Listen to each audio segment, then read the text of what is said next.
Welcome to another episode of Mike's Money Picks. Today on the podcast, we are going to be breaking down the Week 7 Saturday night slate of college football DFS action.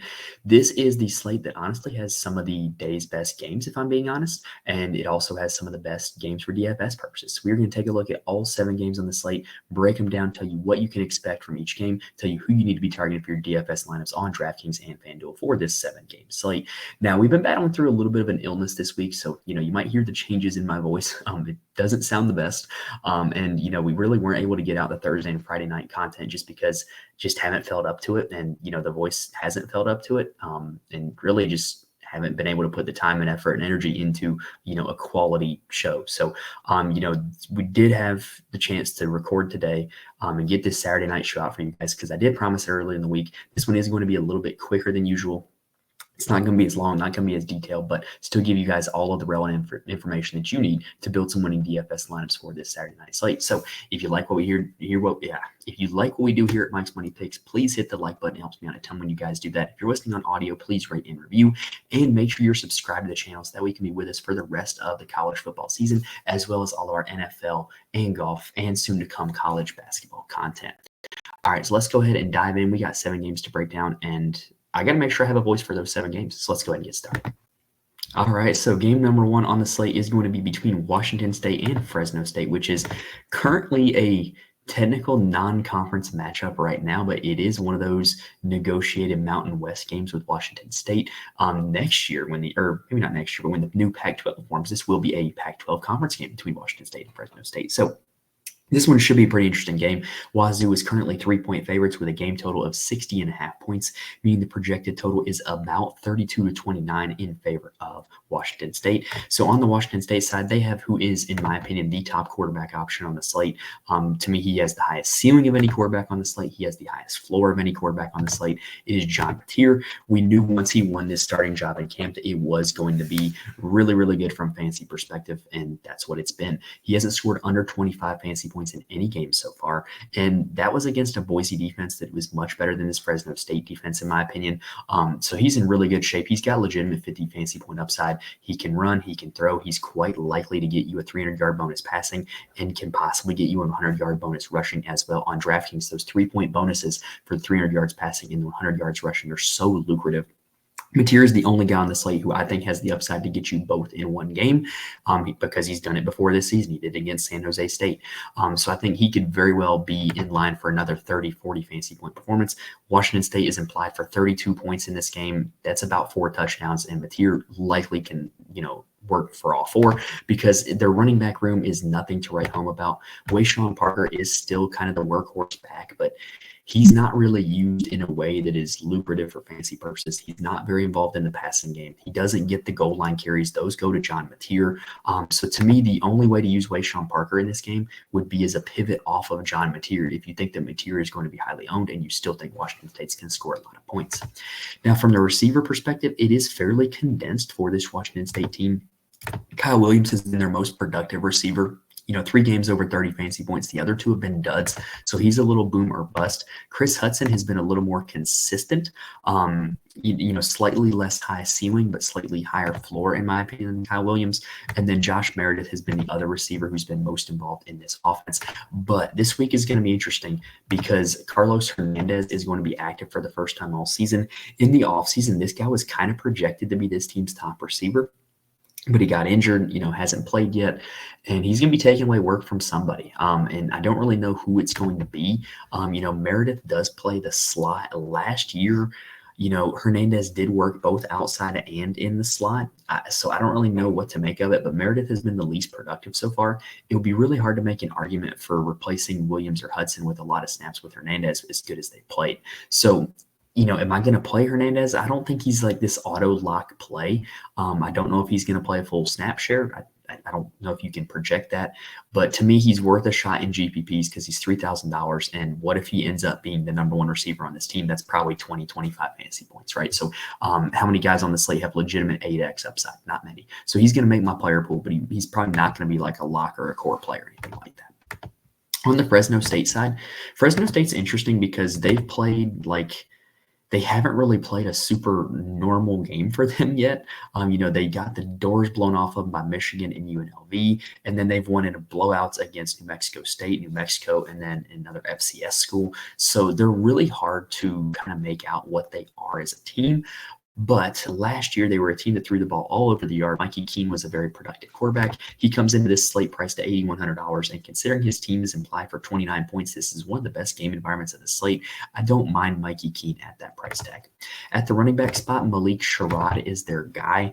But again, they haven't really played in a super normal game environment yet. So I just don't really know what to make of it. I think if you're looking for a cheap way to have a Fresno State bring back, Sherrod will be the guy. $5,100 is a very reasonable price tag. At the receiver position, good news for Fresno State. If you want to use them as bringbacks, they really only play 3 receivers. It's Delana, Moss, and Sharp. Delana has been the most productive, thanks in large part to 40 fantasy points against an FCS opponent. Moss was the guy who came into the season kind of projecting as the number 1, been a little more consistent than Delana, but has not scored a touchdown yet this season on 22 catches. And then Sharp, Raylan Sharp is the guy that had the big game last week. 10 catches, targeted 15 times for 116 yards. So to me, he would be the guy that I would be most likely to target because he's the cheapest of the bunch and his recent usage was the best. But like I said, in the preseason, Moss came in projected as the wide receiver 1. So I would certainly be more likely to play Sharp and Moss than Delana, especially considering that Delana is the most expensive of the 3. Game number 2, we've got Florida heading to Knoxville to take on Tennessee. Tennessee is 15-point favorites in this game with a game total of 56.5 points, meaning the implied total is about 36-21 in favor of Tennessee. This makes Tennessee the team with the highest implied team total on the slate. On the Florida side, Graham Mertz played most of the snaps last week at quarterback, but I'm not playing a quarterback that's splitting snaps. I think eventually this is going to be DJ Lagway's job, but I just can't make any argument for playing a quarterback that's splitting snaps, especially considering the Tennessee defense has been really good. At the running back spot, especially now that Webb is out, I expect this to be a big-time workhorse load for Montrell Johnson Jr., but the Tennessee run defense has been really good. So to me, it's like pick your poison. Like, yes, this guy is going to have a ton of usage. He's at a very cheap price tag, but he's going up against a tough matchup. So depending on how you see things, if you're a guy who values workload and usage, then you're going to play Montrell Johnson. If you're a guy who values individual matchup, then you're probably going to fade it. At the receiver spot, they're really only going to throw to 3 guys. That's Wilson, Badger, and Deke. Wilson did not play in their most recent 3 games, I believe, is the correct count. And now he's back. He is their guy when he's active. And, this Tennessee secondary is very young. This is the one position in this defense that has been kind of untested, and we don't really know if they're all that good or not. So maybe could Wilson get loose for a few deep touchdowns? It's a possibility. If I were to play anybody from this Florida side, it would probably be Eugene Wilson. Now, on the Tennessee side, they've got Nico at quarterback, and I don't know, just the game log is not very impressive. It's not very good. He's had 2 decent games, but even at his price tag, those games aren't anything all that special. They are projected to score 36 points in this one. So, he's got a huge ceiling if he's able to account for all those touchdowns, but he hasn't had any games like that yet. I think he's a little overpriced. To me, there's better points per dollar quarterback plays out there than Nico. But like I said, with a team total of 36 points, you can't deny that he has a legitimate ceiling in this game. At the running back spot, Dylan Sampson is the slate's top priced running back option, and I think he is the top overall running back option. 9,200 means that he needs to score about 27 fantasy points to hit value, and he's gone over 31 in 4 out of 5 games. Last year this team split carries with 3 different backs, and Sampson is showing you, hey, what would have happened if they just gave all those carries to one back? Because that's pretty much what they're doing with Sampson right now. I think he's a great play. Florida can't really stop the run, so I think he's very clearly the top running back play on the slate, and if you can afford him, you should play him. At the wide receiver spot, we continue to mention these guys every week. I feel like they're on the night slate every week. Dante Thornton is the big play guy, highly volatile, can pay off his price tag in 1 play. Chris Brazell is the guy who has seen the most targets over the course of the entire season. Although I think if you start doing the math now, that might not be true anymore. More on that in a second. Brew McCoy is a starter for this team who does play almost every snap, and he's very cheap on DraftKings. Squirrel White is the guy who is coming on, though, and he was supposed to be this team's leading receiver coming into the season. He finally got a ton of targets against Arkansas, caught 7 passes for 38 yards in that game, which is not a super impressive stat line, but what if he breaks a tackle on one of them and then he goes for a 50-yard touchdown? All of a sudden, it's a great game. He's seeing enough usage to me that I'm willing to roll the dice and play him. He's super cheap on DraftKings. He's super cheap on FanDuel. To me, he's one of the best value plays at the receiver position on this slate. It's weird that his usage is finally trending in the right direction and his price tag is finally going down. So, to me, this is an optimal buy spot for Squirrel White. Game number 3, we've got Ole Miss heading to Baton Rouge to take on LSU. Ole Miss is 3.5-point favorites with a game total of 62.5. That is the highest game total on the entire slate, meaning the projected total is about 33-30 in favor of Ole Miss. On the Ole Miss side, I've kind of been vocally not a fan of playing Jackson Dart in DFS, but if there were a time to play him, it would be in this game because this game has absolute shootout potential. These two teams played last year. It was just a back and forth affair all day long. I could see it being that again. I really could. And if it does, Jackson Dart will be able to pay off that price tag. But to me, he's really a guy that I'm only looking at as a part of a game stack in this specific game. At the running back spot, I really do like Henry Parrish as well. He is shown to be the workhorse in this Ole Miss backfield, especially now that Matt Jones is going to be out. That should provide more carries for Parrish Jr. He had 21 against South Carolina, only turned it into 14 fantasy points, which is actually his second lowest output of the season. But LSU's not a good defense. LSU let South Carolina and Rocket Sanders run all over him. So I think that this is a defense that can be had on the ground, and I think Parrish is a great spot. If you don't want to pay up for Jackson Dart or one of the Ole Miss receivers, Parrish is a great play. At the wide receiver spot, Trey Harris is clearly the top receiver option on the slate, in my opinion. He's been outstanding this season. The only game he was held to under 25 fantasy points was when he left early against South Carolina, but apparently he's going to be good to go for this game. I really like Harris as a play. He's really expensive, but if you can get to him, then get to him.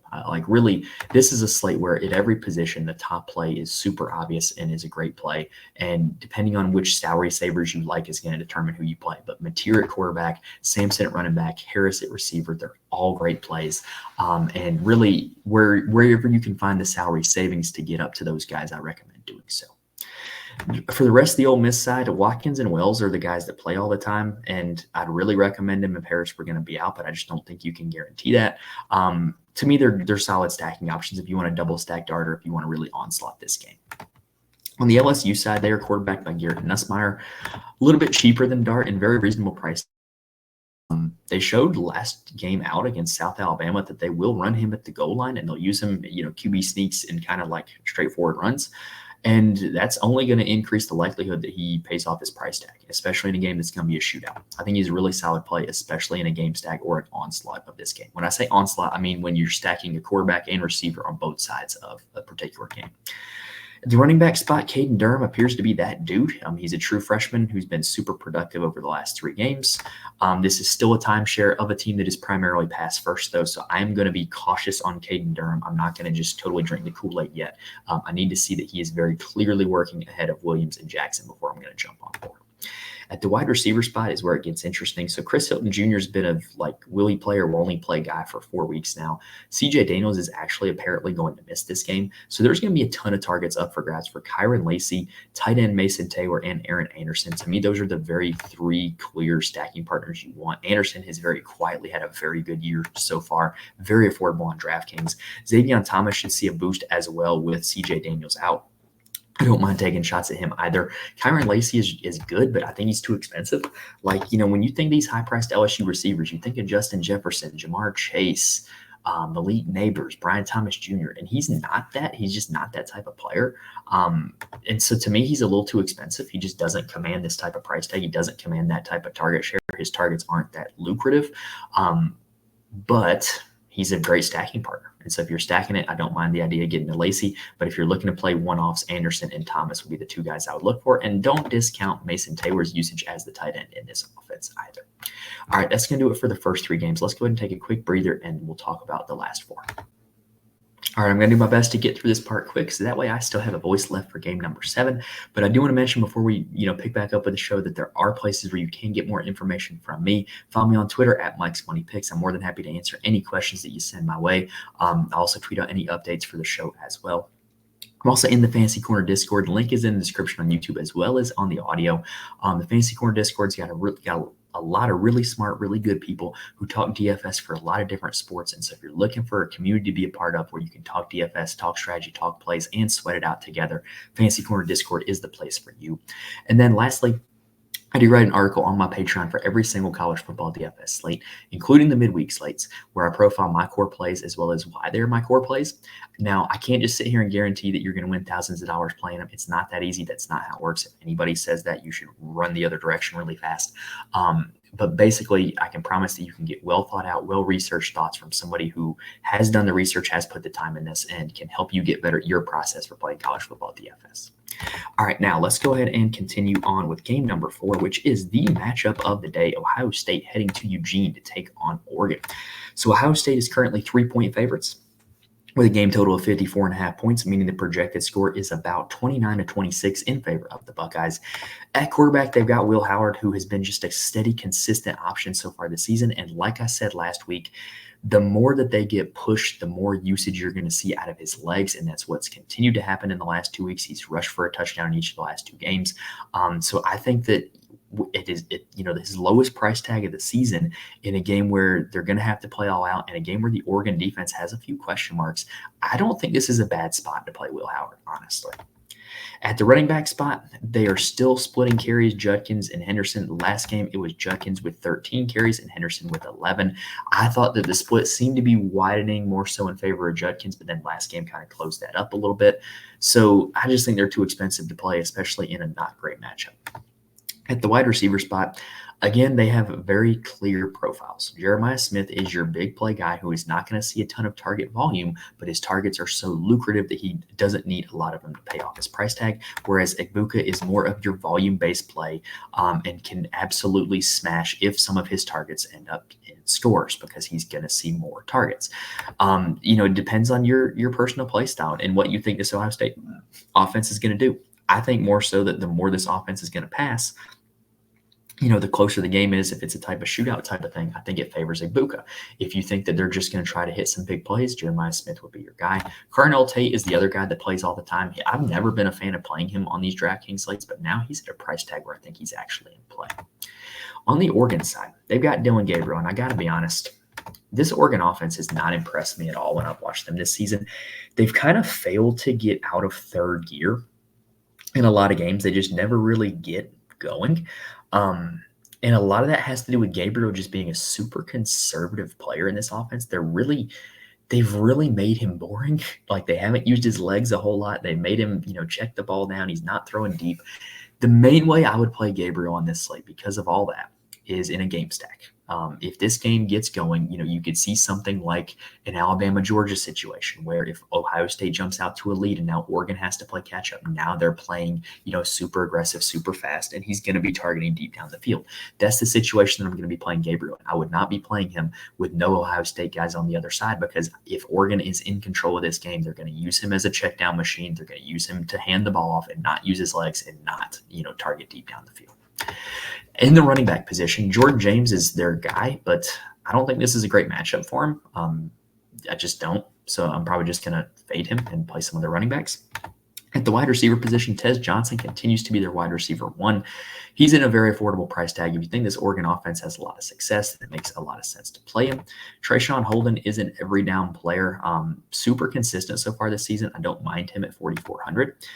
Terrence Ferguson is the tight end. He will be used quite regularly in the offense. Evan Stewart, though, is the most intriguing play on DraftKings to me. So remember in the offseason how when Stewart transferred in from Texas A&M, how there was a legitimate thought that, hey, which guy's the wide receiver 1? Is it Johnson? Is it Stewart? Week 1 pricing, they were both above 7,000 playing against Idaho, right? And now Stewart's down here at 3,500. I think the potential and the talent is still there. He did have the big game against Boise, so we know the big game is still there in him. And I'm going to be taking some shots at him in DFS as a one-off play, as a stack play, whatever. $3,500 for a guy of his talent level, I think is pretty solid. Next game up, we've got Vanderbilt heading to Lexington to take on Kentucky. Kentucky is 12.5-point favorites with a game total of 44.5 points. I'm not going to lie, I kind of thought the spread would be a little closer considering what Vanderbilt did last week. Now, speaking of last week, Diego Pavia of Vanderbilt was key in that upset win against Alabama, 23 fantasy points in that game. So Vanderbilt is a very run-heavy offense. Basically, they're running almost a glorified triple option offense now, where Pavia is used as a primary ball carrier more often than their running backs. And it's turned into be pretty good for fantasy purposes. The problem is that not every game is going to shoot out like they've been fortunate enough to have their game shoot out, right? They play Virginia Tech, they get a lead, and they use Pavia as a runner quite a lot, and he ends up at 35 fantasy points. Same deal against Alabama. They get a lead. They use him as a runner a ton in the second half. He ends up at 23 fantasy points. If this game just ends up being very slow, very methodical, and Kentucky's not playing from behind and Kentucky's playing from ahead, I don't think that plays into Pavia's hands. I think 6,400 is a very reasonable price tag to play him, and I'm going to be playing him a little bit, but definitely the flow of this game does concern me. I could see this being a slow slog of a game where Pavia just doesn't have the opportunity to get loose. At the running back spot, Cedric Alexander is their guy. They showed that last week against Alabama when he had 21 carries. Kentucky's a pretty stout run defense, though, so I don't think this is my favorite play on the slate, but at $4,300, it's certainly quite tempting. At the wide receiver spot, Skinner and Sherrill are going to make big plays, but Stowers is the guy who continually sees the most targets in this Vanderbilt offense. $4,000 is just too cheap. He is going to make my player pool. Next up, let's go ahead and talk about the Kentucky side. So Brock Vandagriff is going to start at quarterback, and $5,200 for a quarterback going up against Vanderbilt is quite enticing, but I don't know because he hasn't looked great yet so far this season. The running back spot, Chip Trayanum continues to miss, meaning Demi Sumo Karnby is going to be the guy. Just not super interested. The wide receiver position, you do know it is going to be Key and Brown out there every single play. They are big play threats. They could break one off at any time. To me, they're best used in a game stack or as a stacking partner with Vandagriff. I'm not super interested in them as one-off plays. Next up, we've got Iowa State taking on West Virginia. Iowa State is 3-point favorites. The game total is 53.5 points, meaning the projected total is about 28 to 25 in favor of the Cyclones. On the Iowa State side, Rocco Beck continues to be priced too cheap, in my opinion, $6,000. It's very easy for him to hit 3x, 4x value at that price tag, especially to a West Virginia pass defense that is not all that good. And maybe I'm crazy. West Virginia at home, I could see West Virginia jumping out to a lead in this game and forcing Iowa State to play from behind, forcing Rocco Beck to air the ball out a little bit more and have more passing volume. And so I could really see this being a good game for Rocco Beck. The running back spot, so Abu Sama came into the season, as the starter and, the guy with all the hype. But really in recent weeks, it has been Jalen Jackson as the best running back in this backfield. And if I were to play one of them, it would be Jackson. His profile certainly looks a lot better than Abu Sama, even though Abu Sama is a big play waiting to happen. I'd rather have the guy who has more projectable volume. And so if I were to play anybody, it would be Jackson. $4,000 is a very reasonable price tag to play him as well. The wide receiver spot, this is where I really like Iowa State because they really only throw to two guys, Higgins and Noel. We've been over this week after week. If you're stacking up Rocco Beck, pick one, pick both. It doesn't matter, but both of them are in really good shape, and that they're really the only guys that are targeted in this offense. And so any passing success that Beck is going to have is going to be through one of those two guys. You can pretty much guarantee it. On the West Virginia side, Garrett Green is at quarterback, and he's another guy that I think is very reasonably priced. Like, as much as he runs the ball, I just think there's a really good opportunity that he gets to 3x, 4x value for his salary. Against Oklahoma State, he missed 2 scoring drives, which is really the only thing that could hold him under 30 fantasy points. If he was in the game for those drives, if you added up him and Nico Marchial's points, he would have been over 30. So I do think this is not a bad spot for him. Iowa State is decent defensively. But like I said, West Virginia at home, night game in Morgantown, I think they're going to come out firing, and I think that they're going to come out and be able to score some points in this one. The running back spot, I really like Jaheim White. 19 carries last week against Oklahoma State. This is a guy who is a much more explosive player than C.J. Donaldson. He's much better in space than C.J. Donaldson, in my opinion. And to me, this is a good profile for a guy at $4,600. I think you can stack him with Green. I think you can play him as a one-off. I really do like Jaheim White here in this game. The wide receiver spot, because of how much Garrett Green runs, I don't think you have to stack him. But last week, Traylon Ray was a guy who was pretty darn solid. 3 catches, 37 yards, and a touchdown, 12.7 fantasy points. You might be sitting there thinking, well, Mike, that's nothing to write home about. Oh, yeah, well, he's only $3,400. That's about 4x value for his salary. We would take that. So he would be the first guy I would consider. Hudson Clement is the big play wide receiver in this offense. He would be another guy that I would absolutely consider. He's a little bit more expensive. And then Colt Taylor, the tight end, is another guy that gets regular usage in this passing offense. So those would be the 3 guys that I would target if you're looking to stack with Garrett Green. But I'm going to be honest, I probably would not play any of them outside of a stack with Garrett Green. Last game of the night, we've got Syracuse heading to Raleigh to take on NC State. Syracuse is 3-point favorites with a game total of 52.5 points. My bad. And that means that the projected total is about 28 to 25 in favor of Syracuse. I was reading another line there. I don't know how I did that. So Syracuse projected 28 points in this one. Kyle McCord, quite expensive at 9,400, but like he's been really good from a fantasy perspective. He's been real good. 5 straight games over 27 fantasy points, multiple passing touchdowns in every game. He gives you very little rushing upside, but I mean, if he's going to throw for multiple passing touchdowns, that's still a pathway to reaching his salary. I think that personally, when you look at this slate, I think McCord's a good play, but I think from where he's priced at, I would say that Nussmeier, Green, Will Howard, they all make for better points per dollar plays than Kyle McCord. I just think he's a hair too expensive for my taste. At the running back spot, LaQuint Allen is the workhorse in this backfield, and he sees a ton of usage in the passing game. That is what is going to allow him to have big-time fantasy totals. And so if this game turns into a shootout, there's definitely a chance that LaQuint Allen has played a part in that in some way. You look at last week against UNLV, he had 4 total touchdowns, 2 rushing, 2 receiving. So I think he's a really solid play at the running back position. I think you can play him as a game stack. I think you can play it as a one-off. I think you can stack him with McCord, do whatever. You can play him in any type of lineup, and I think he's a great play. At the wide receiver spot, this is where Syracuse gets interesting. So Trevor Pena has been their number 1 wide receiver throughout the season. The totals have gone down in terms of fantasy points recently because he hasn't found the end zone in the same way that he has in the first few games. He had 5 touchdowns through 2 weeks. He's had 1 touchdown in the last 3 games. So he's slowing down a little bit in that regard, but all he would need to do is find the end zone and he would be back to where he was those first few weeks. Aronde Gadsden is the tight end, super efficient, super good. Matchup nightmare, whatever you want to call them. $5,800 is a very reasonable price tag for a guy who's hit 24 fantasy points or more 3 times this season. The guy that I want in this offense, though, is Jackson Meeks. The last 2 weeks, he's seen double-digit targets in both weeks, 23 total targets in those 2 games, 55 total fantasy points in those 2 games, and he's only $4,900. Makes him a great play, in my opinion. This NC State secondary is not great. NC State's got a lot of injuries. They're just not a great defense right now. And Meeks, to me, is a guy who can really take advantage at a salary that will allow you to build a lot of other pieces in your lineup that are more expensive. On the NC State side, Grayson McCall, I would certainly not expect him to play this game. That hit he took, that concussion that he got, looked awful last week. So it's going to leave CJ Bailey as the starter at $4,900. $4,900 for a starting quarterback is a very reasonable price tag, in my opinion. The last 2 games, he's been over 16 fantasy points. That would pay off his price tag, if we're being honest. Syracuse defense, we've seen it give up a lot of points to Georgia Tech, a lot of points to Stanford, a lot of points to UNLV. CJ Bailey at $4,900, pretty solid points per dollar play, in my opinion. The running back spot, I'm just avoiding it for State. It's a full-blown committee. Last week, Jordan Waters got 10 carries. Kendrick Raphael got 10 carries. But Raphael ended up with a really good fantasy game. Why? Because he's the one that scored the touchdown. So I'm just avoiding it. It's a committee. It's nasty. If you want to take a shot at it, fine. They're cheap.